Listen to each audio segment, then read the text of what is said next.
ನಾನು ಔಷಧಿಯನ್ನು ಕೊಡ್ತೀನಿ, ನೀನು ನಿನ್ನ ಕೆಲಸ ಬಿಡಬಾರ್ದು ಅಂತೇಳಿ. ಮುಂದೆ ಗುಣವಾದ ನಂತರ ಸಂಪೂರ್ಣವಾಗಿ ನನ್ನ ಶರೀರದಿಂದ ಹೊರಗಡೆ ಹೋಗಿರ್ತಕ್ಕಂಥ ದೊಡ್ಡದಾಗಿರ್ತಕ್ಕಂಥ ರೋಗ ಯಾವುದಪ್ಪ, ಅದು ಕ್ಷಯ.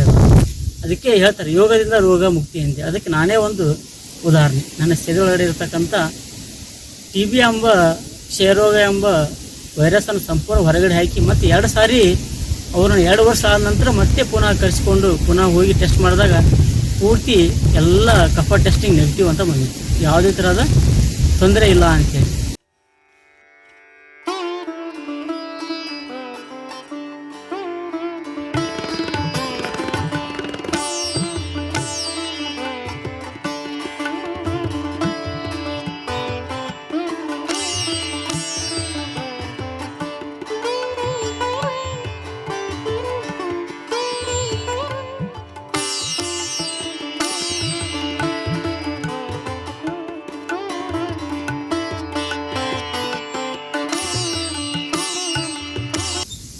ಎಲ್ಲರಿಗೂ ಅಂತಾರಾಷ್ಟ್ರೀಯ ಯೋಗ ದಿನಾಚರಣೆಯ ಶುಭಾಶಯಗಳನ್ನು ಹೃದಯಪೂರ್ವಕವಾಗಿ ಎಲ್ಲರ ಅಂತರಾತ್ಮಗಳಲ್ಲಿ ಹೃದಯಪೂರ್ವಕವಾಗಿ ಶುಭಾಶಯಗಳನ್ನು ತಿಳಿಸಿ ಎಲ್ಲರಿಗೂ ಮತ್ತೊಮ್ಮೆ ಅನಂತ ಸಾಷ್ಟಾಂಗ ಪ್ರಣಾಮಗಳನ್ನು ಸಲ್ಲಿಸ್ತೇನೆ. ನಾನು ಈರಣ್ಣ ದಾನಪ್ಪ ಬಂಡಿ, ಗೋಳಿದಕೋಟೆ ನಗರದ ನಿವಾಸಿ, ಕಂಟಿಪೇಟೆಯಲ್ಲಿ ಇರ್ತಕ್ಕಂಥ ನಮ್ಮ ನೇಕಾರಕ ವೃತ್ತಿಯಲ್ಲಿ ಬಂದಿರತಕ್ಕಂಥ ಒಂದು ಜೀವ. ನಮ್ಮ ತಂದೆಯವರು ದಾನಪ್ಪ ಉಮ್ಮಣ್ಣಪ್ಪ ಬಂಡೆ ಅಂತೇಳಿ. ನಮ್ಮದು ಮೂಲ ಉದ್ಯೋಗ ನೇಕಾರಿಕೆ. ನಾನು ವಿದ್ಯಾಭ್ಯಾಸವನ್ನು ಮಾಡ್ತಾ 2000ನೇ ಇಸ್ವಿಯಲ್ಲಿ ಯೋಗದ ಕಡೆ ನನ್ನ ಶರೀರ ಅದರ ಮಹತ್ವವನ್ನು ತಿಳ್ಕೋಬೇಕು, ಅದರ ಲಾಭಗಳು ಏನು ಅನ್ನೋದ್ರ ಕಡೆ ನನ್ನ ಮನಸ್ಸು ಹಂಬಲಿಸ್ತಾ ಇತ್ತು. ನಾನು ಸುಮಾರು 2000 ಇಸ್ವಿಯಿಂದ ಸ್ವಲ್ಪ ಅಲ್ಲೇ ಶಾಲೆ ಕಾಲೇಜುಗಳಲ್ಲಿ ಕಲಿಸಿರ್ತಕ್ಕಂಥದ್ದನ್ನು ಎಲ್ಲರೂ ಶಾಲೆಯಲ್ಲಿ ಶನಿವಾರ ದಿವಸ ಮಾಡುವಂಥ ಒಂದು ಅಭ್ಯಾಸದಲ್ಲಿ ಕಲಿಸುವಂಥ ಶಿಕ್ಷಕರು ಸಣ್ಣ ಪುಟ್ಟ ಆಸನಗಳನ್ನು ಕಲಿಸ್ತಾ ಇದ್ದರು. ಆ ಆಸನಗಳನ್ನು ನೋಡ್ತಾ ಇನ್ನೂ ಹೆಚ್ಚಿಗೆ ಆಸನವನ್ನು ಕಲಿಬೇಕಂತೇಳಿ ಆಸಕ್ತಿ ಆಯಿತು. ನಾನು 2000 ಇಸ್ವಿಯಲ್ಲಿ ರಾಷ್ಟ್ರೀಯ ಸ್ವಯಂ ಸೇವಕ ಸಂಘದ ಶಾಖೆಗೆ ಹೋಗ್ತಾ ಇದ್ದೆ. ಅಲ್ಲಿ ಹೋಗುವಂಥ ಸಂದರ್ಭದಲ್ಲಿ ಶಿಕ್ಷಕರು ಮತ್ತು ಹಿರಿಯ ಅಧಿಕಾರಿಗಳು ಬಂದು ಯೋಗಾಸನವನ್ನು ಹೇಳ್ಕೊಡ್ತಾ ಇದ್ದರು. ಆ ಯೋಗಾಸನವನ್ನು ಹೇಳ್ಕೊಡ್ತಾ ಅದರ ವಿವರಣೆ ಮತ್ತು ಅದರ ಲಾಭ, ಅದರಿಂದ ನಮ್ಗೆ ಏನಾಗುತ್ತೆ ಅನ್ನೋದನ್ನು ನನಗೆ ಮನವರಿಕೆಯನ್ನು ಮಾಡಿಕೊಡ್ತಾರೆ. ರಾಷ್ಟ್ರೀಯ ಸ್ವಯಂ ಸೇವಕ ಸಂಘದ ಶಾಖೆಯಲ್ಲಿ ಅಳವಡಿಸಿಕೊಂಡಿರ್ತಕ್ಕಂಥ ಯೋಗದ ಮಹತ್ವ, ಅದರ ಲಾಭ, ಮುಂದೆ ಅದು ನನ್ನನ್ನು ಜೀವನ ಪರ್ಯಂತ ಮಾಡಲಿಕ್ಕೆ ಅವಕಾಶಗಳು ಸಿಕ್ತು. ಅಲ್ಲಿಂದ ಪ್ರಾರಂಭವಾಗಿರ್ತಕ್ಕಂಥ ನನ್ನ ಒಂದು ಸಾಧನೆ, ಪ್ರತಿನಿತ್ಯ ಶಾಖೆಯಲ್ಲಿ ಯೋಗದ ಮಹತ್ವ, ಆಟ, ಅದರ ಜೊತೆಗೆ ಯೋಗದ ಮಹತ್ವವನ್ನು ತಿಳಿತಾ ಅಲ್ಲಿರ್ತಕ್ಕಂಥ ಶಿಕ್ಷಕರು ಕಲಿಸ್ತಾ ಇದ್ದರು. ಅಲ್ಲಿ ಬರುವಂಥ ಶಂಕರಾನಂದಜಿ ಅಂಥೇಳಿ ಶ್ರೀಯುತ ಶಂಕರಾನಂದಜಿಯವರು ಪ್ರವಾಸಕ್ಕೆ ಬರ್ತಾಯಿದ್ರು. ಶಾಖೆಯಲ್ಲಿ ಬರುವ ಸಂದರ್ಭದಲ್ಲಿ ನಮ್ಮ ಮನೆಗೆ ಬಂದು ನನ್ನನ್ನು ಕರ್ಕೊಂಬಂದು ಅಲ್ಲಿ ಯೋಗಾಸನವನ್ನು ಅಚ್ಚುಕಟ್ಟಾಗಿ ಕಲಿಸ್ತಾ ಇದ್ದರು. ಇನ್ನು ಯೋಗಾಸನದಲ್ಲಿ ನಿನ್ನ ಮಹತ್ವ ಬದಲಾವಣೆ ಆಗ್ತಾ ಇದೆ, ನೀನು ಯೋಗವನ್ನು ಕಲಿಸೋದು ಅಷ್ಟೇ ಅಲ್ಲ, ಕೂಡ ನೀನು ಅದರ ಧ್ಯಾನವನ್ನು ಮತ್ತೊಬ್ಬರಿಗೆ ಕೊಡಬೇಕು ಅಂಥೇಳಿ ಅವರು ಬಂದಂಥ ದಿನದಲ್ಲಿ ಶಾಖೆಯಲ್ಲಿ ಕಲಿಸಿಕೊಡ್ತಾಯಿದ್ರು. ಮುಂದೆ ಅಲ್ಲಿಂದ ಪ್ರಾರಂಭವಾಗ್ತಾ ನಮ್ಮ ಗುಳೇದಗುಡ್ಡ ನಗರದಲ್ಲಿ ಇರತಕ್ಕಂಥ ಪ್ರತಿಷ್ಠಿತ ಅಂತಾರಾಷ್ಟ್ರೀಯ ಮಟ್ಟದಲ್ಲಿ ಪರಿಚಯವಾಗಿರ್ತಕ್ಕಂಥ ಶ್ರೀ ಕೃಷ್ಣ ಯೋಗಾಶ್ರಮದ ಅಲ್ಲಿ ಕೂಡ ನನ್ನ ಯೋಗ ಸಾಧನೆಯನ್ನು ಮಾಡಿದೆ. ಅಲ್ಲಿರ್ತಕ್ಕಂಥ ಶ್ರೀಯುತ ಪೂಜನೀಯ ಬಸವರಾಜ್ ಹಡಗಲಿ ಗುರುಗಳು ಮತ್ತು ಅವರ ಚಿರಂಜೀವಿ ಆಗಿರ್ತಕ್ಕಂಥ ದೀಪಕ್ ಬಸವರಾಜ್ ಹಡಗಲಿ ಗುರುಗಳು, ಅವರ ಕಡೆಯಲ್ಲಿ ಕೂಡ ನಾನು ಯೋಗದ ಸಾಧನೆ ಅಭ್ಯಾಸವನ್ನು ಮಾಡಿದ್ದೇನೆ. ಅದರ ಜೊತೆಗೆ ಅಭ್ಯಾಸವನ್ನು ಮಾಡ್ತಾ ಮುಂದೆ ಸಹಜ ಸ್ಥಿತಿ ಯೋಗದಲ್ಲಿ ಅಲ್ಲಿ ಇರ್ತಕ್ಕಂಥ ಅದು 11 ದಿವಸದ ಒಂದು ಶಿಬಿರ, 2 ತಾಸಿನ ಒಂದು ಶಿಬಿರದಲ್ಲಿ ಕೂಡ ಅಲ್ಲಿ ಭಾಗವಹಿಸಿ ಅಲ್ಲಿರ್ತಕ್ಕಂಥ ಪೂಜನೀಯ ವಿರೂಪಾಕ್ಷ ಗುರುಗಳು ಅವರ ಕಡೆ ನನ್ನ ಯೋಗ ಸಾಧನೆಯನ್ನು ಸಂಪೂರ್ಣವಾಗಿ ಕಲೀಲಿಕ್ಕೆ ಅವಕಾಶ ಸಿಕ್ತು. ಅಲ್ಲಿಂದ ಅವ್ರದ್ದೇ ಇರ್ತಕ್ಕಂಥ ಒಂದು ಮಹದೇಶ್ವರ ಬೆಟ್ಟ ಅಂತ ಇದೆ. ಆ ಬೆಟ್ಟದಲ್ಲಿ ಒಂದು 3 ದಿವಸದ ಒಂದು ಶಿಬಿರ ಮಾಡ್ತಾರೆ. ಆ 3 ದಿವಸ ಶಿಬಿರದಲ್ಲಿ ಕೂಡ ನಾನು ಯೋಗಾಸನ, ಪ್ರಾಣಾಯಾಮ, ಧ್ಯಾನ ಅದರ ಮಹತ್ವವನ್ನು ಹೆಚ್ಚಿನ ಅಭ್ಯಾಸ ಮಾಡಲಿಕ್ಕೆ ಅಲ್ಲಿ ಕೂಡ ನನಗೆ ಅವಕಾಶವನ್ನು ಒದಗಿಸಿಕೊಟ್ಟರು. ಮುಂದೆ ಅಲ್ಲಿಂದ ಆದ ನಂತರ ನಮ್ಮ ನಗರದಲ್ಲಿ ವರ್ಷಕ್ಕೊಂದು ಸಾರಿ 2 ಸಾರಿ ಯೋಗದ ಗುರುಗಳಾಗಿರ್ತಕ್ಕಂಥ, ಜಗತ್ತಿಗೆ ಕೂಡ ಅವರು ಯೋಗವನ್ನು ಪಸರಿಸಿರ್ತಕ್ಕಂಥ ಪೂಜನೀಯ ರಾಮದೇವ್ ಗುರೂಜಿಯವರು ಕೂಡ ಅವರ ಶಿಕ್ಷಕರು ನಮ್ಮ ಗುಳೇದಗುಡ್ಡ ನಗರದಲ್ಲಿ ಒಂದು ಕ್ಯಾಂಪನ್ನು ನಡೆಸ್ತಾ ಇದ್ದರು. ಅಲ್ಲಿಯೂ ಕೂಡ ನಾನು ಯೋಗದ ತರಬೇತಿಯನ್ನು ಪಡೆದೆ. ಅಲ್ಲಿಂದ ಪ್ರಾರಂಭವಾಗಿರ್ತಕ್ಕಂಥ ನನ್ನ ಯೋಗ ಸಾಧನೆ ಸಂಪೂರ್ಣವಾಗಿ ದಿನಕ್ಕೆ 2 ತಾಸು 3 ತಾಸು ಸಮಯವನ್ನು ಕೊಟ್ಟು ಅಭ್ಯಾಸವನ್ನು ಮಾಡಲಿಕ್ಕೆ ಪ್ರಯತ್ನ ಮಾಡಿದೆ. ಗುರುಗಳ ಆದರ್ಶದ ಜೊತೆಗೆ ಗುರುಗಳು ಹೇಳಿಕೊಟ್ಟಿರ್ತಕ್ಕಂಥ ಒಂದು ರೀತಿ ಪದ್ಧತಿಯಲ್ಲಿ ನಾನು ನನಗೆ ಸಮಯಗಳು ಸಿಕ್ಕಾಗ ಪ್ರತಿನಿತ್ಯ ಬೆಳಗ್ಗೆ ಮತ್ತು ಸಾಯಂಕಾಲ ಅಭ್ಯಾಸವನ್ನು ಮಾಡಲಿಕ್ಕೆ ಪ್ರಾರಂಭ ಮಾಡಿದೆ. ಸುಮಾರು 4-4:30 ಗಂಟೆಗೆ ಎದ್ದು ನಮ್ಮ ಗುಳೇಗುಡ್ಡ ನಗರದಲ್ಲಿರ್ತಕ್ಕಂಥ ಪರ್ವತೀಯ ಗ್ರಾಮದಲ್ಲಿರುವಂಥ ವೀರಭದ್ರೇಶ್ವರ ದೇವಸ್ಥಾನದಲ್ಲಿ ಮತ್ತು ಸಂಘದ ಶಾಖೆಯಲ್ಲಿ ಬೆಳಗಿನ ಜಾವ ಅಭ್ಯಾಸವನ್ನು ಮಾಡ್ತಾ ಬಂದೆ. 4 ಗಂಟೆಗೆ ಎದ್ದು ನನ್ನ ಬೆಳಗಿನ ಕಾರ್ಯಕ್ರಮಗಳನ್ನು ಮುಗಿಸಿ 4:30 ಗಂಟೆಗೆ ಈ ಸ್ಥಳಕ್ಕೆ ಬಂದು ಸುಮಾರು 6 ಗಂಟೆಯಿಂದ 7 ಗಂಟೆಯ ತನಕ 2ರಿಂದ 2.5 ತಾಸು ಆಸನವನ್ನು ಹಾಕೋದು, ಪ್ರಾಣಾಯಾಮವನ್ನು ಮಾಡೋದು. ಅದರ ಜೊತೆಗೆ ಅದರ ಲಾಭಗಳು ಏನಾಗ್ತಾ ಇದೆ, ಒಂದೊಂದು ಆಸನವನ್ನು ಹಾಕೊಂತ ಅದರ ಅನುಭವವನ್ನು ನಾನು ತಗೊತಾ ಇದ್ದೆ. ಹಂಗೆ ಆಸನವನ್ನು ಹಾಕೋದ್ರ ಜೊತೆಗೆ ಅದರ ಲಾಭ ಏನಾಗುತ್ತೆ, ಯಾವ ರೀತಿಯಾಗಿ ಆಸನವನ್ನು ಹಾಕಬೇಕು, ಆಸನವನ್ನು ಹಾಕ್ತಾ ನಾನು ಯಾವ ರೀತಿಯಾಗಿ ಕಲಿಸ್ಬೇಕು, ಸರಳವಾಗಿ ಸಾರ್ವಜನಿಕವಾಗಿ ಮಕ್ಕಳಿಗಾಗಲಿ ವೃದ್ಧರಿಗಾಗಲಿ ಯಾವ ರೀತಿಯಾಗಿ ಕಲಿಸ್ಬೇಕು, ಮಕ್ಕಳಿಗೆ ಕೊಡುವಂಥ ಆಸನಗಳು ಯಾವುವು, ವೃದ್ಧರಿಗೆ ಬರುವಂಥ ಆಸನಗಳು ಯಾವುವು, ಯಾವ ರೋಗಕ್ಕೆ ಯಾವ ಆಸನಗಳು ಮಾಡಿದರೆ ಗುಣವಾಗುತ್ತೆ ಅನ್ನೋದನ್ನು ಶಿಕ್ಷಕರು ಹೇಳಿಕೊಟ್ಟದ ರೀತಿಯಲ್ಲಿ ನಾನು ಅವುಗಳನ್ನು ಒಂದೊಂದು ಜಾಸ್ತಿ ಸಮಯವನ್ನು ಕೊಟ್ಟು ಹೇಳಲಿಕ್ಕೆ ಮತ್ತು ಅದರ ಅನುಭವವನ್ನು ಪಡೆದುಕೊಳ್ಳಲಿಕ್ಕೆ ನಾನು ಪ್ರಾರಂಭವನ್ನು ಮಾಡಿದೆ. ಅಲ್ಲಿಂದ ಪ್ರಾರಂಭವಾಗಿರ್ತಕ್ಕಂಥ ನನ್ನ ವೃತ್ತಿ ಸಂಪೂರ್ಣವಾಗಿ ನನ್ನ ಪ್ರಾಥಮಿಕ ಹಂತದಲ್ಲಿ ಅಭ್ಯಾಸ ಪ್ರಾರಂಭವಾಯಿತು.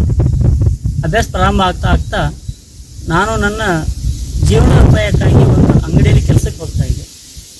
ಕಿರಾಣಿ ಅಂಗಡಿಯಲ್ಲಿ ಕೆಲಸಕ್ಕೆ ಹೋಗುವಂಥ ಸಂದರ್ಭದಲ್ಲಿ ಅಲ್ಲಿ ಕೂಡ ನಾನು ಬೆಳಗಿನ ಜಾವ ನಾನು ನಿತ್ಯ ಒಂದು 2 ತಾಸು ಯೋಗಕ್ಕೆ ಸಮಯವನ್ನು ಕೊಟ್ಟ ನಂತರ ಬೇರೆ ಬೇರೆ ಕೆಲಸಕ್ಕೆ ತೊಡಗಿಸ್ತಾ ಇದ್ದೆ.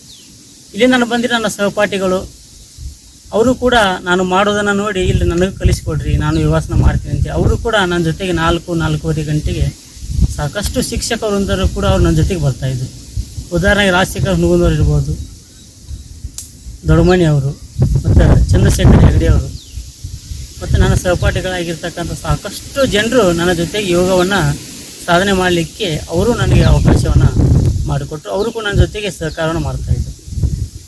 ಹೀಗೆ ವೀರಭದ್ರೇಶ್ವರ ಗುಡಿಯಲ್ಲಿ ಪ್ರಾರಂಭವಾಗಿರ್ತಕ್ಕಂಥ ಜಾಸ್ತಿ ಸಮಯ ನಾವು ಬೆಳಗಿನ ಕಳೆಯೋದೇ ವೀರಭದ್ರೇಶ್ವರ ಗುಡಿಯಲ್ಲಿ. ಯಾಕಪ್ಪ ಅಂದ್ರೆ ಇಲ್ಲಿ ಒಂದು ಸುಂದರವಾಗಿರ್ತಕ್ಕಂಥ ಗುಡ್ಡ ಬೆಟ್ಟಗಳು, ಅದ್ರ ಜೊತೆಗೆ ನೀರಿನ ಒಂದು ಸುಂದರವಾಗಿರ್ತಕ್ಕಂಥ ಸ್ಥಳ, ಅದರ ಜೊತೆಗೆ ಹಸಿರು ವಾತಾವರಣ ಮತ್ತು ಯೋಗಕ್ಕೆ ಹೇಳಿ ಮಾಡಿಕೊಡುವಂಥ ಜಾಗ, ಪ್ರಶಾಂತವಾಗಿರ್ತಕ್ಕಂಥ ಜಾಗ ಇದು ವೀರಭದ್ರೇಶ್ವರ ಗುಡಿಯಲ್ಲಿ ಇರ್ತಕ್ಕಂಥ ಒಂದು ಸುಂದರವಾಗಿರ್ತಕ್ಕಂಥ ಒಂದು ನೋಟವನ್ನು ನಾವು ಕಾಣ್ಬೋದು. ಇಲ್ಲಿ ನಾವು ಜಾಸ್ತಿ ಸಮಯವನ್ನು ಆಯ್ಕೆಯನ್ನು ಮಾಡ್ಕೊಂಡು ಇಲ್ಲಿಂದ ಮುಂದೆ ಶಾಖೆ ಹೋಗ್ತಾ ಇದ್ವಿ. ಆ ಶಾಖೆಯಲ್ಲಿ ಕೂಡ ಅದು ನಮ್ಮ ಗುಳೇಗುಡ್ಡ ನಗರದ KV ಪಕ್ಕದಲ್ಲಿರುವಂಥ ಸಾವರ್ಕರ್ ಶಾಖೆ ಅಂತ ಇದೆ. ಅದು ಸುನೀಲ್ ಅವರ ಒಂದು ಬಂಗ್ಲೆಯಲ್ಲಿ ನಡೀತಾ ಇದೆ. ಬಂಗ್ಲೆಪ್ಪ ಅಂದರೆ ಒಂದು ಸುತ್ತಮುತ್ತವಾಗಿರ್ತಕ್ಕಂಥ ಗುಡಿ ಇದೆ, ಈಶ್ವರ ಗುಡಿ ಇದೆ. ಆ ಈಶ್ವರ ಗುಡಿಯಲ್ಲಿ ಒಂದು ಮೈದಾನ ಇದೆ, ಆ ಮೈದಾನದಲ್ಲಿ ನಡೀತಾ ಇರುತ್ತೆ. ಅಲ್ಲಿಯೂ ಕೂಡ ಬರುವಂಥ ಹುಡುಗರಿಗೆ ಕಲಿಸಿಕೊಳ್ಳಿಕ್ಕೆ ಪ್ರಯತ್ನ ಮಾಡಿದೆ. ಹೀಗೆ 2001ರಿಂದ ಪ್ರಾರಂಭ ಆಗಿತ್ತು. ಪ್ರತಿನಿತ್ಯ ನನ್ನ ಕೆಲಸದ ಜೊತೆಗೆ 2008ರಲ್ಲಿ ನನ್ನ ಶರೀರ ಒಂದು ರೋಗಕ್ಕೆ ತುತ್ತಾಯಿತು. ಅದು ಯಾವ ರೋಗಪ್ಪ ಅಂತಂದರೆ ಹಳೆಯ ಕಾಲದಲ್ಲಿ ಇರ್ತಕ್ಕಂಥ ಕ್ಷಯರೋಗ ಅನ್ನುವಂಥ ಒಂದು ರೋಗ. ಅದು ಕ್ಷಯರೋಗ ಮೊದಲಿನ ಕಾಲದಲ್ಲಿ ಬಹಳ ದೊಡ್ಡದಾಗಿರ್ತಕ್ಕಂಥ ಪರಿಣಾಮವನ್ನು ಶರೀರದಿಂದ ಜೀವವನ್ನು ಹಿಂಡುವಂಥ ಒಂದು ರೋಗ ಮೊದಲಿತ್ತು. ಈಗ ಅದು ಇಲ್ಲ. ಈಗ ಸಾಕಷ್ಟು ವೈಜ್ಞಾನಿಕವಾಗಿ ಸಾಕಷ್ಟು ಔಷಧಗಳು ಅದಕ್ಕೆ ಇದೆ. ಅಂಥ ಒಂದು ರೋಗಕ್ಕೆ ನಾನು 2008ರಲ್ಲಿ ತುತ್ತಾಯಿತು. ಅದರ ಎಷ್ಟಿದೆಯಪ್ಪ ಅಂದರೆ 2008ರಲ್ಲಿ ಆಗಿರ್ತಕ್ಕಂಥ ಕನಿಷ್ಠ ಒಂದು ಸಲ ಏನಾದರೂ ಕ್ಷಯರೋಗ ಬಂತಪ್ಪ ಅಂದ್ರೆ, ಟಿ ವಿ ಬಂತಪ್ಪ ಅಂತಂದ್ರೆ 6 ತಿಂಗಳ ಔಷಧವನ್ನು ಕೊಡ್ತಾಯಿದ್ರು ಸರ್ಕಾರದವ್ರಲ್ಲಿ. ಅದು ಉಚಿತವಾಗಿ ಕೊಡ್ತಾಯಿದ್ರು. ಹೊರಗಡೆ ತೊಗೊಂಡ್ರೆ ತಿಂಗಳಿಗೆ 2,000 3,000 ರೂಪಾಯಿ ಅದರ ಲಾಭ. ಅದು ಸರ್ಕಾರಕ್ಕೆ ಹೊರೆ ಆದರೂ ಪರವಾಗಿಲ್ಲ, ಅದನ್ನು ಸಾರ್ವಜನಿಕವಾಗಿ ಕೊಡಬೇಕಂತ ಹೇಳಿ ತಿಳ್ಕೊಂಡು ಉಚಿತವಾಗಿ ನಮ್ಮ ಸಾರ್ವಜನಿಕರಿಗೆ ಕ್ಷಯರೋಗಿರ್ತಕ್ಕಂಥ ರೋಗಿಗಳು ಕೊಡ್ತಾಯಿದ್ರು. ಅದನ್ನು ತಗೊಂಡ ನಂತರ ಸ್ವಲ್ಪ ಗುಣವಾಯಿತು. ಅದರ ಜೊತೆಗೆ ಮತ್ತು ನಾನು ಯೋಗಾಸನ ಮಾಡೋದ್ರಿಂದ ಅದು ನನಗೆ ಯಾವುದೇ ರೀತಿಯಲ್ಲಿ ಸ್ಪಂದನೆಯನ್ನು ಕೊಡ್ತಾಯಿಲ್ಲ ಮತ್ತು ಆರೋಗ್ಯವಾಗಿ ಅನ್ನಿಸ್ತಾಯಿತ್ತು. ಹೀಗೆ ಅದು ನನಗೆ ಸುಮಾರು ಮತ್ತೆ ಪುನಃ 2 ಸಾರಿ 1 ವರ್ಷ ಆದ ಮತ್ತೆ ಪುನಃ ನನ್ನ ಶರೀರಕ್ಕೆ ಮತ್ತೆ ಕ್ಷಯರೋಗ 3ನೇ ಹಂತದಲ್ಲಿ ಬಂತು. ಆ ಕ್ಷಯರೋಗ 3 ಹಂತದಲ್ಲಿ ಬರುತ್ತೆ. 1ನೇ ಹಂತ, 2ನೇ ಹಂತ, 3ನೇ ಹಂತದಲ್ಲಿ ಬರುತ್ತೆ. ಕ್ಷಯಪ್ಪ ರೋಗಪ್ಪ ಅಂದರೆ ಅದೊಂದು ಟ್ಯೂಬರ್ಕ್ಯುಲೋಸಿಸ್ ಅಂತೇಳಿ, ಅದು ವೈರಸ್ ಇರುತ್ತೆ. ಒಂದೊಂದು ವೈರಸ್ಗಳು ಸುಮಾರು 1 ಲಕ್ಷ ಉತ್ಪತ್ತಿ ಮಾಡುವಂಥ ಶಕ್ತಿ ಆ ವೈರಸ್ಗಳಿಗೆ ಇರುತ್ತೆ. ಅಂಥ ರೋಗಗಳನ್ನ ತುತ್ತು ಆಗಿರೋದ್ರಿಂದ ನಾನು ಇದನ್ನು ಏನಾದರೂ ನನ್ನ ಶರೀರ ಸಂಪೂರ್ಣ ಹೋಗಲಾಡಿಸ್ಬೇಕು ಅಂತೇಳಿ ಇನ್ನೂ ನಾನು ಮನದಟ್ಟುಕೊಂಡು ಹೆಚ್ಚಿಗೆ ಬೆಳಗ್ಗೆ ಮತ್ತು ಸಾಯಂಕಾಲ 2 ತಾಸು, ಬೆಳಗ್ಗೆ 2 ತಾಸು ಮತ್ತು ಸಾಯಂಕಾಲ 2 ತಾಸು ಯೋಗಕ್ಕವನ್ನು ಕೊಡಲೇಬೇಕು, ಇದನ್ನು ನಾನು ಮುಕ್ತಿ ಆಗಬೇಕು ಅಂತ ತಿಳ್ಕೊಂಡು ನಾನು ಸಮಯವನ್ನು ಕೊಡ್ತಾ ಬಂದೆ. ಮುಂದೆ ಅದು ಕ್ರಮೇಣ ನನ್ನ ಶರೀರದ ಸಂಪೂರ್ಣವಾಗಿ ಹೊರಟು ಹೋಯಿತು.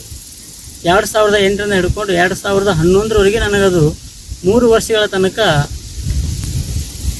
ಬಹಳ ನನ್ನ ಶರೀರವನ್ನು ತುತ್ತು ಮಾಡ್ತಾಯಿತ್ತು. ಅವಾಗ ಶರೀರದ ಒಳಗಡೆ ರಕ್ತ ಬರೋದು, ಕೆಮ್ಮಿದಾಗ ರಕ್ತ ಬರೋದು ಮತ್ತು ಸೀನಿದಾಗ ಸಂಪೂರ್ಣವಾಗಿ ಸುಸ್ತಾಗೋದು, ಊಟದಲ್ಲಿ ರುಚಿಯನ್ನು ಆಗದೇ ಇರುವುದು, ಇಷ್ಟು ಶರೀರದ ಒಳಗಡೆಯಿಂದ ಕೆಮ್ಮು ಪ್ರಾರಂಭ ಆತಪ್ಪ ಅಂತಂದ್ರೆ ರಕ್ತಗಳು ಬರ್ತಾ ಇತ್ತು ಹೊರತಾಗಿ ಮತ್ತೇನು ಉಳಿದ ಆಹಾರ ಬರ್ತಾ ಇರಲಿಲ್ಲ. ಅಷ್ಟು ಒಳಗಡೆಯಿಂದ ಹೊರಗಡೆ ರಕ್ತ ಬರ್ತಾಯಿತ್ತು. ಆದರೂ ಕೂಡ ರೋಗಿಗಳಿಗೆ ವೈದ್ಯರು ತಪಾಸಣೆ ಮಾಡಿದಾಗ ಇಷ್ಟು 3ನೇ ಸ್ಟೇಜ್ದಲ್ಲಿ ಇದ್ದಾಗ ಕೂಡ ಈ ವ್ಯಕ್ತಿ ಇಷ್ಟು ಸದೃಢವಾಗಿರ್ಲಿಕ್ಕೆ ಏನು ಕಾರಣ, ಮತ್ತು ಇಷ್ಟು ಸಣ್ಣ ವಯಸ್ಸಿನಲ್ಲಿ ಈ ರೋಗ ಬರಬಾರ್ದು, ಬಂದದ್ದು ಕೊಡ್ತಂದ್ರೆ ಇಷ್ಟು ಸದೃಢ ಏನಾಗ ಕಾರಣಪ್ಪ ಅಂಥೇಳಿ ನನ್ನನ್ನು KLE ಒಳಗೆ ಅಡ್ಮಿಟ್ ಮಾಡಿದ್ರೆ ಅಲ್ಲಿರ್ತಕ್ಕಂಥ ವೈದ್ಯರಾಗಿರ್ತಕ್ಕಂಥ ಅತ್ಯುನ್ನತ ರೆಸ್ಪಿರೇಟರಿಯ ಉಪ್ಪಕ್ಕೆ ಸಂಬಂಧಪಟ್ಟಂಥ ಶ್ವಾಸಕೋಶಕ್ಕೆ ಸಂಬಂಧಪಟ್ಟಂಥ ಅಲ್ಲಿನ ಪ್ರಾಧ್ಯಾಪಕರಾಗಿರ್ತಕ್ಕಂಥ ನಮ್ಮ KLE ಸಂಸ್ಥೆಯಲ್ಲಿ ಸೇವೆಯನ್ನು ಸಲ್ಲಿಸಿರ್ತಕ್ಕಂಥ ಶ್ರೀಯುತ ಡಾಕ್ಟರ್ ಗಜಾನನ ಗೌಡಿ ಅವರ ಕಡೆ ನನ್ನ ಸಂದರ್ಶನ ಆಯಿತು. ಆದ ನಂತರ ಅವರು ಹೇಳಿದರು, ನೀನು ಭಯ ಪಡಬೇಡಪ್ಪ, ನಿನ್ನ ದಿನ ಸಣ್ಣ ವಯಸ್ಸೈತಿ, ನೀನು ಇಷ್ಟು ಬಿಲ್ಡಿಂಗ್ ಆದರೂ ಕೂಡ ನೀನು ಹಿಮೋಗ್ಲೋಬಿನ್ ರಕ್ತದಲ್ಲಿರ್ತಕ್ಕಂಥ ಶಕ್ತಿ ಹೆಚ್ಚಿದೆಲ್ಲ, ನೀನು ಏನು ದಿನಚರಿ ಹೇಳು ಅಂತ ಹೇಳಿದರು. ರೋಗ ಯಾವ ರೀತಿಯಾಗಿ ಬಂತು, ನೀನು ಯಾವ ರೀತಿ ಕೆಲಸ ಮಾಡ್ತಾಯಿದ್ದಿ, ಎಲ್ಲಿ ಕೆಲಸ ಮಾಡಿದ್ವಿ ಎಲ್ಲ ಅವರು ಒಂದು ಕಥೆಯ ರೂಪದಲ್ಲಿ ತಮ್ಮ ಸಹಾಯಕರಿಂದ ಬರೆಸುವಂಥದ್ದು. ಬರೋ ನಂತರ ಆಮೇಲೆ ಅವ್ರು ಹೇಳಿದ್ರು, ನೋಡು ಇಷ್ಟೆಲ್ಲ ನಿನಗೆ ಇಮ್ಯುನಿಟಿ ಜಾಸ್ತಿ ಬರ್ಬೇಕಪ್ಪ ಅಂದ್ರೆ ಇನ್ನೂ ಒಂದಿರ್ತಕ್ಕಂಥ ಯೋಗ ಶಕ್ತಿ ಐತಿ, ಅದಕ್ಕೆ ನಿಂದು ಇಷ್ಟು ಶರೀರ ಇನ್ನೂ ಸದೃಢವಾಗೈತಿ. ಇಲ್ಲಪ್ಪ ಅಂತಂದ್ರೆ ಇಷ್ಟೊತ್ತಿಗೆ ನಾವು ಕೊಟ್ಟಿರ್ತಕ್ಕಂಥ ಔಷಧಿಗಳು ಸುಮಾರು 2,000 mg ನಿನ್ನ ಶರೀರದ ಒಳಗಡೆ ಹೋತಪ್ಪ ಅಂದ್ರೆ ಶರೀರ ತಡ್ಕೊಳಕ್ಕೆ ಆಗಂಗಿಲ್ಲ. ಅದಕ್ಕೆ ನೀನು ಯೋಗವನ್ನು ಬಿಡಬೇಡ, ಸಾಧನೆ ಮಾಡು, ಅದ್ರ ಜೊತೆಗೆ ನಿನ್ನ ಗುಣಪಡಿಸುವ ಒಂದು ಕೆಲಸ ನಂದು ಅಂತೇಳಿ ಅವರು ಕೂಡ ಒಂದು ಸವಾಲನ್ನು ಹಾಕಿದ್ರು. ಅಲ್ಲಿಂದ 2009ರಲ್ಲಿ ನಾನು KLE ಒಳಗೆ ಅಡ್ಮಿಟ್ ಆದ್ವಿ. ಅಲ್ಲಿಂದ ಪ್ರಾರಂಭವಾಗಿರ್ತಕ್ಕಂಥ ಒಂದು ನಮ್ಮ ಒಂದು ಹೊರಗಡೆ ಇರ್ತಕ್ಕಂಥ ರೋಗ ಒಂದು ಸಾರಿ ಸಂಪೂರ್ಣವಾಗಿ ಕಫದ ಮುಖಾಂತರ ಹೊರಗಡೆ ಬಂತು. ಬೆಳಗ್ಗೆ ಪರೀಕ್ಷೆ ಮಾಡಿ ಮತ್ತೆ ನೋಡಿದಾಗ ಸಂಪೂರ್ಣ ಹೊರಗಡೆ ಹೋದಾಗ ಔಷಧವನ್ನು ಹಾಕಿದ್ರು. ಬೆಳಗ್ಗೆ ಮತ್ತು ಮಧ್ಯಾಹ್ನ ಮತ್ತು ಸಾಯಂಕಾಲ ಪ್ರತಿ ದಿವಸ 2,000 mg ಅಂತೆ 3ನೇ ಹಂತದಲ್ಲಿ ಇರ್ತಕ್ಕಂಥ TB.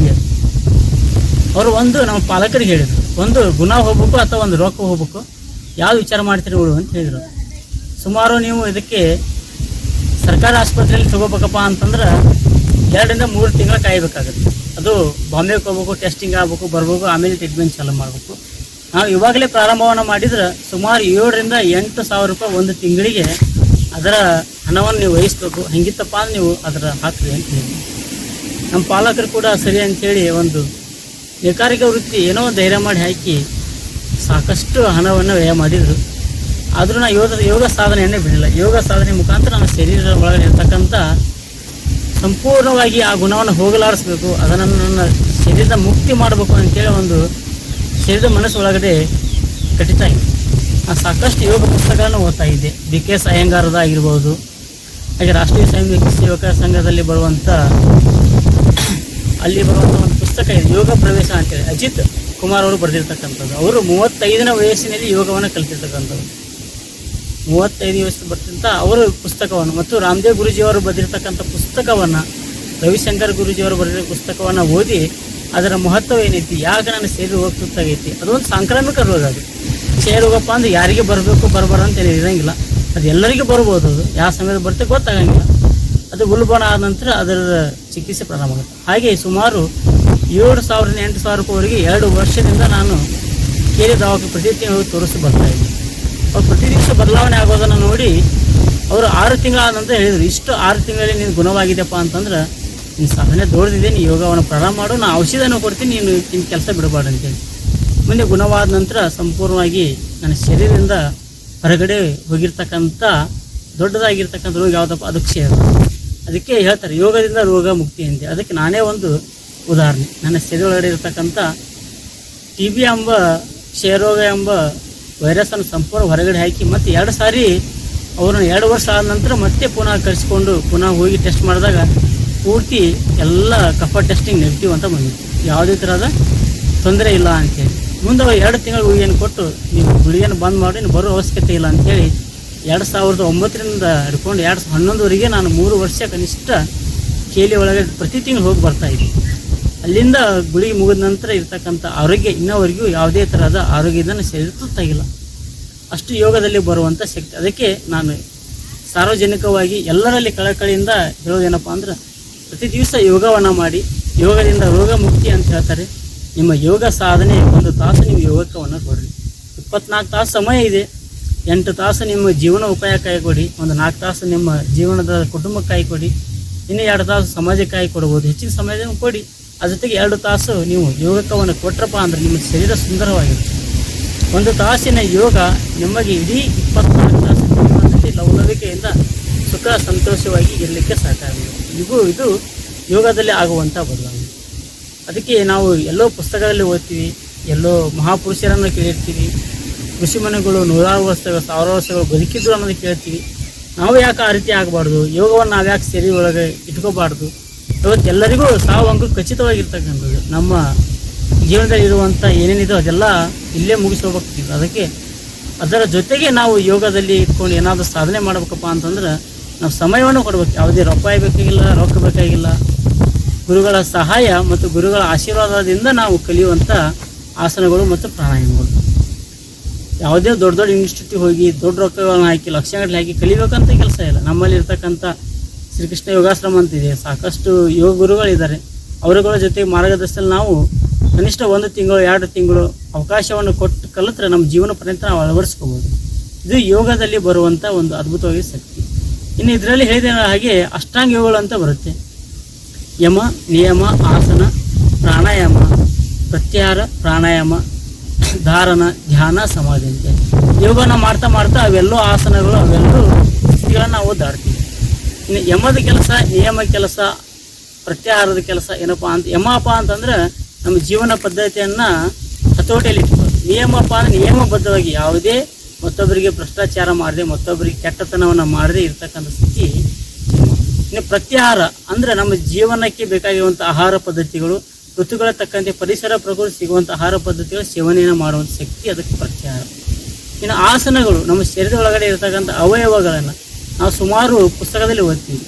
ನಮ್ಮ ಮೂಳೆಗಳು 206 ಮೂಳೆಗಳಿಂದ ನಮ್ಮ ಶರೀರ ರಚನೆ ಆಗಿರುತ್ತೆ. ಅದು ಮೊದಲು 214 ಮೂಳೆಗಳು ಇರುತ್ತೆ. ಅದು ಬೆಳೀತಾ 206 ಮೂಳೆಗಳಿಂದ ಶರೀರದ ರಚನೆ ಆಗುತ್ತೆ.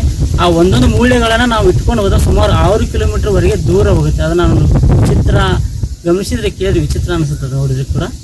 ಅದನ್ನು ನಮ್ಮ ಶರೀರದ ಮೂಳೆಗಳನ್ನು ಒಂದರಂತ ಜೋಡಿಸಿಟ್ಕೊಂಡಾಗ ಸುಮಾರು 6 ಕಿಲೋಮೀಟರ್ ದೂರದಲ್ಲಿ ಹೋಗುತ್ತೆ. ಹಾಗೆ ನಮ್ಮ ನರನಗಳನ್ನು ಕೂಡಿಸ್ಕೊಂಡು ಹೋದ 1000 ಕಿಲೋಮೀಟರ್ ದೂರದಲ್ಲಿ ಹೋಗುತ್ತೆ. ಅಂಥ ಅದ್ಭುತವಾಗಿರ್ತಕ್ಕಂಥ ಶರೀರ ಮತ್ತು ಎಲ್ಲವುಗಳನ್ನು ಒಳಗಡೆ ಕೊಟ್ಟಿರ್ತಕ್ಕಂಥ ಪರಮಾತ್ಮ. ಅದಕ್ಕೆ ಪರಮಾತ್ಮ ಅಂದ್ರೆ ಪರರ ಆತ್ಮ. ಇದು ಎಲ್ಲ ಆತ್ಮ ಬೇರೆದವರು, ನಮ್ಮದು ಏನೂ ಇಲ್ಲ, ಸುಮ್ಮನೆ ಇರ್ತಕ್ಕಂಥದ್ದು ಅಷ್ಟೇ ಜೀವನ. ಅದಕ್ಕೋಸ್ಕರ ನಾವು ಯೋಗವನ್ನು ಸಾಧನೆ ಮಾಡಬೇಕು. ಯೋಗ ಸಾಧನೆ ಮಾಡ್ತಾ ಹೋದಂತೆ ಎಲ್ಲ ನಮ್ಮ ಶರೀರ ಒಳಗಡೆ ಇರತಕ್ಕಂಥ ರೋಗ ರುಜಿನಗಳ ಜೊತೆಗೆ ನಾವು ಸಮಾಜದಲ್ಲಿ ಯಾವ ರೀತಿಯಾಗಿರ್ಬೇಕು, ದೇಶ ಸೇವೆ ಹೇಗೆ ಮಾಡಬೇಕು, ನಿಸ್ವಾರ್ಥ ಸೇವೆ ಹೇಗೆ ಬರಬೇಕು ಅನ್ನೋದು ನಮ್ಮ ಯೋಗದಲ್ಲಿ ಕಲಿಸ್ಕೊಡುತ್ತೆ. ಯಾವುದೇ ಆಸೆ ಆಕಾಂಕ್ಷೆಗಳನ್ನು ಇಟ್ಕೊಳ್ಳದೆ ತನ್ನ ಜೀವನಕ್ಕೆ ಎಷ್ಟು ಬೇಕೋ ಅಷ್ಟನ್ನು ಇಟ್ಕೊಂಡು ಉಳಿದಿದ್ದೆಲ್ಲ ಸಮಾಜಕ್ಕಾಗಿ ದೇಶಕ್ಕಾಗಿ ತ್ಯಾಗವನ್ನು ಮಾಡಬೇಕು ಅನ್ನೋಂಥ ಮನೋಭಾವನೆ ಯೋಗದ ಮುಖಾಂತರ ನಮ್ಮ ಮನಸ್ಸಿನ ಒಳಗಡೆ ಉತ್ಪತ್ತಿ ಆಗ್ತಾ ಇದೆ. ಅದಕ್ಕೆ ನಾವು ಪ್ರತಿನಿತ್ಯ ಯೋಗದಲ್ಲಿ ನಮ್ಮ ಶರೀರವನ್ನು ತೊಡಗಿಸ್ಕೋಬೇಕು. ಮತ್ತು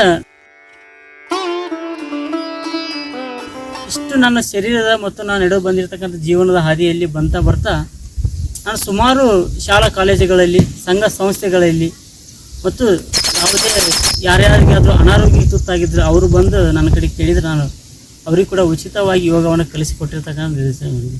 ಕೆರಡು ಗ್ರಾಮದಲ್ಲಿ ಇರತಕ್ಕಂಥ ಪ್ರಾಥಮಿಕ ಶಾಲೆಯಲ್ಲಿ ಕೂಡ ನಾನು ಸುಮಾರು 5-6 ವರ್ಷಗಳಿಂದ ನಾನು ಅಲ್ಲಿ ಯೋಗ ದಿನಾಚರಣೆ ನಿಮಿತ್ತವಾಗಿ 11 ದಿವಸಗಳ ಮಟ್ಟಿಗೆ ಯೋಗವನ್ನು ಬಂದಿರತಕ್ಕಂಥ ಮತ್ತು ಗುಲಾಮಿಯಲ್ಲಿ ನಮ್ಮ ರಾಷ್ಟ್ರೀಯ ಸ್ವಯಂ ಸೇವಕದಲ್ಲಿ ಬರುವಂಥ ಶಾಖೆಯಲ್ಲಿ ಕೂಡ ಕಲಿಸಿಕೊಡುವಂಥ ಒಂದು ಯೋಗದ ಒಂದು ಅಭ್ಯಾಸ.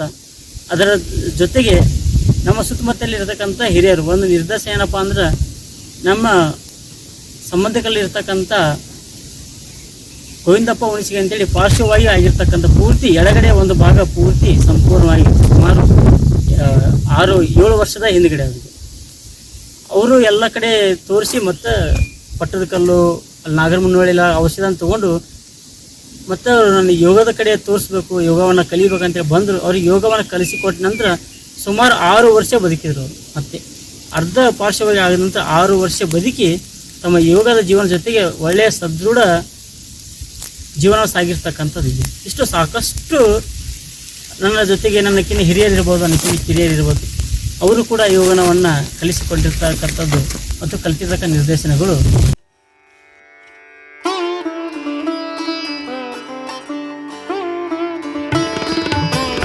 ನಮ್ಮ ಭಾರತ ದೇಶದ ಹೆಮ್ಮೆಯ ಪ್ರಧಾನಮಂತ್ರಿಗಳಾಗಿರ್ತಕ್ಕಂಥ ಸನ್ಮಾನ್ಯ ಶ್ರೀ ನರೇಂದ್ರ ಮೋದಿ ಅವರು ಮೊದಲ ಬಾರಿಗೆ ಪ್ರಧಾನಮಂತ್ರಿ ಆದಾಗ ಅಂಥ ಸಂದರ್ಭದಲ್ಲಿ ವಿಶ್ವಸಂಸ್ಥೆಯಲ್ಲಿ ಒಂದು ಮಂಡನೆಯನ್ನು ಕೊಟ್ಟರು. ಯೋಗ ಮತ್ತು ಅದರ ಮಹತ್ವ, ನಾವು ಯೋಗವನ್ನು ಸಾರ್ವಜನಿಕವಾಗಿ ಅಂತಾರಾಷ್ಟ್ರೀಯ ಮಟ್ಟದಲ್ಲಿ ಮಾಡಿದರೆ ಇಡೀ ವಿಶ್ವಕ್ಕೆ ಯೋಗದ ತಲುಪ್ತೈತಿ. ಒಳ್ಳೆಯ ಒಂದು ಸದೃಢವಾಗಿರ್ತಕ್ಕಂಥ ಶರೀರವನ್ನು ಇಟ್ಕೊಳ್ಳಲಿಕ್ಕೆ ಯೋಗ ಸಾಧಕರಿಗೆ ಮಾನವ ಕುಲಕ್ಕೆ ಬೇಕು ಅನ್ನುವ ಒಂದು ದೃಷ್ಟಾಂತವನ್ನು ಇಟ್ಕೊಂಡು ಇಡೀ ವಿಶ್ವಕ್ಕೆ ಅಂತಾರಾಷ್ಟ್ರೀಯ ಮಟ್ಟದಲ್ಲಿ ಅದನ್ನು ಬೆಳೆಸಬೇಕಂತೇಳಿ ವಿಶ್ವಸಂಸ್ಥೆಯಲ್ಲಿ ಮಂಡನೆ ಮಾಡಿದ್ರು.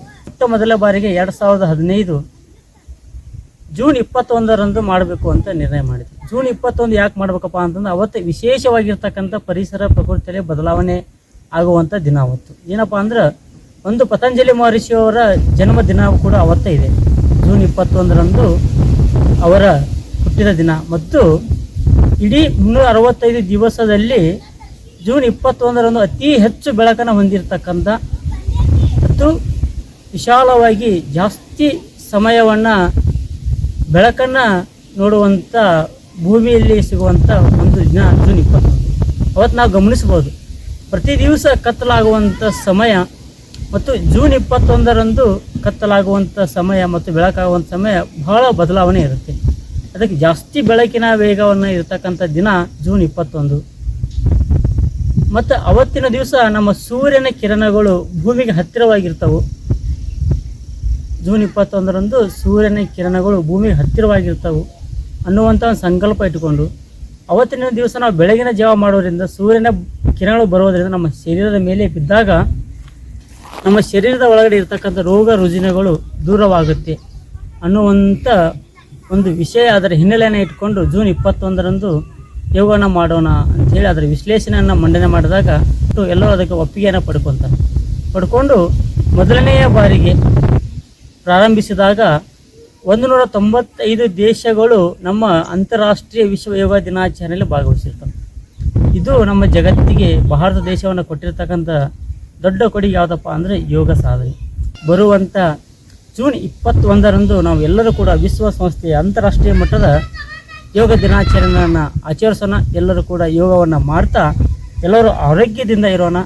ಯೋಗದಿಂದ ರೋಗ ಮುಕ್ತಿಯನ್ನು ಅಂತ ಹೇಳಿದ್ರೆ ನಾವು ಪ್ರತಿ ದಿವಸ 1 ತಾಸಿನ ಯೋಗ ಇಡೀ ಜೀವನಕ್ಕೆ ಒಳ್ಳೆಯ ಆರೋಗ್ಯವನ್ನು ಕೊಡುತ್ತೆ. ಆದ್ದರಿಂದ ನಾವೆಲ್ಲರೂ ಯೋಗದ ದಿನಾಚರಣೆ ಅಷ್ಟೇ ಪಾಲ್ಗೊಳ್ಳದೆ ಯೋಗ ದಿನಾಚರಣೆ ದಿವಸ ಯಾವುದೋ ಒಂದು ಫೋಟೋವನ್ನು ಹಾಕ್ಕೊಂಡು ಯಾವುದೋ ಭಂಗಿಲಿ ನಿಂತ್ಕೊಂಡು ಆಸನ ಹಾಕ್ಕೊಂಡು ಸ್ಟೇಟಸನ್ನು ಹಾಕೋದ್ರ ಜೊತೆಗೆ ಪ್ರತಿನಿತ್ಯ ನಾವು ಯೋಗದ ಜೊತೆಗೆ ನಾವು ಸೇರಿಕೊಂಡಾಗ ಯೋಗದ ಸಾಧನೆಯನ್ನು ಮಾಡಿದಾಗ ನಮ್ಮ ಶರೀರ, ನಮ್ಮ ಸುತ್ತಮುತ್ತಲಿನ ಪರಿಸರ ಮತ್ತು ನಮ್ಮ ಸುತ್ತಮುತ್ತಲಿನ ಸಂಪೂರ್ಣ ಮಾನವ ಕುಲ ಕೂಡ ಒಳ್ಳೆಯ ಆರೋಗ್ಯದಿಂದ ಇರುತ್ತೆ ಅಂತ ಹೇಳ್ತಾ ನಾವೆಲ್ಲರೂ ಯೋಗ ಸಾಧನೆ ಮಾಡೋಣ. ಮತ್ತೊಮ್ಮೆ ಎಲ್ಲರೂ ಕೂಡ ಯೋಗ ದಿನಾಚರಣೆಯ ಹಾರ್ದಿಕ ಶುಭಾಶಯಗಳನ್ನು ತಿಳಿಸೋಣ. ಜೂನ್ 21ರಂದು ಬರುವಂಥ ಯೋಗ ದಿನಾಚರಣೆ ಎಲ್ಲರೂ ಪಾಲ್ಗೊಳ್ಳೋಣ. ನಾವು ನೀವೆಲ್ಲ ಕೂಡಿ ಪ್ರತಿನಿತ್ಯ ಕೂಡ ಮತ್ತೊಮ್ಮೆ ಎಲ್ಲರೂ ಯೋಗವನ್ನು ಮಾಡ್ತಾ ಯೋಗದಿಂದ ರೋಗ ಮುಕ್ತಿ ಆದಾಗ ನಮ್ಮ ಒಳ್ಳೆಯ ಶರೀರ ಸದೃಢವಾಗಿರುತ್ತೆ, ಆರೋಗ್ಯವಾಗಿರುತ್ತೆ ಅಂತ ಹೇಳ್ತಾ ಎಲ್ಲರಿಗೂ ಅನಂತ ಶರಣ ಕೋಟಿ ಪ್ರಣಾಮಗಳನ್ನು ಸಲ್ಲಿಸುತ್ತಾ ಎಲ್ಲರಿಗೂ ಅಂತಾರಾಷ್ಟ್ರೀಯ ವಿಶ್ವ ಯೋಗ ದಿನಾಚರಣೆ ಹಾರ್ದಿಕ ಶುಭಾಶಯಗಳನ್ನು ತಿಳಿಸುತ್ತೇನೆ.